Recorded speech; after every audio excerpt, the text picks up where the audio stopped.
Легендарлуу россиялык мушкер Федор Емельяненко Беллатор уюму менен жаңы келишим түздү.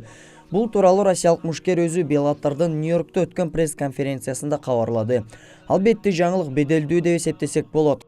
Федор акыркы беттешин Беллатор уюмунун финалында Райан Бейдерге жеңилип калган. Мушкер ушундан кийин карьерасын жыйынтыктайт деп ойлогондор көп болгон. 4 ай өтпөй, акыркы император чоң спорттон кетпей тургандыгын билдирди. Буга чейин Емельяненко ММА тууралуу сөз да козгогон эмес.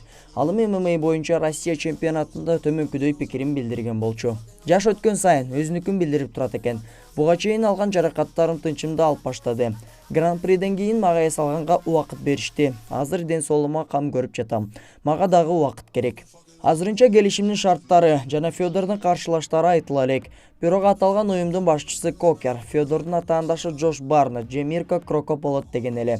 Эске салсак 2005-жылы Емельяненко менен Кроко беттешип, акыркы император Хорватия өкүлүн жеңип алган. Эми ностальгия кылып, мушкерлерге реванш уюштурсам эмнеге болбосун. Кроко азыр 44 жашта. Акыркы беттешин февраль айында өткөрүп, Рой Нельсонду утуп алган.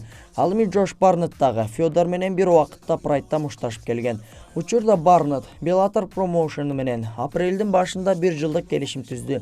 Америкалык файтер акыркы беттешин 2016-жылы Андрей Орловскийге каршы өткөргөн. Мушкерлик карьерасында Джош Барнетт, Антонио Ногейра, Фрэнк Мир, Рэнди Кутюр, Сергей Харитонов жана Александр Емельяненкону жеңип алган. Федор Емельяненко жаш курагына карабастан, уюмдун мегазвездасы жана ал менен беттешем деген спортчулар арбын десек жаңылыштык болбойт. Мунун баары Емельяненкого эмне кереги бар деген суроо туулат. Федор эч качан акча маселесине такалган эмес. Балким Федор карьерасын жеңиш менен жыйынтыктагысы келип жаткандыр. Бирок Федор Емельяненко дагы бир жеңилсе репутациясына чоң сокку болору анык.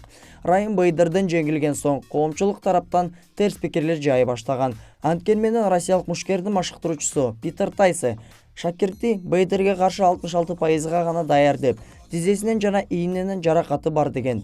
Эгерде Федор дагы бир ирет октагонго чыкса, жеңилбейт деген кепилдик жок.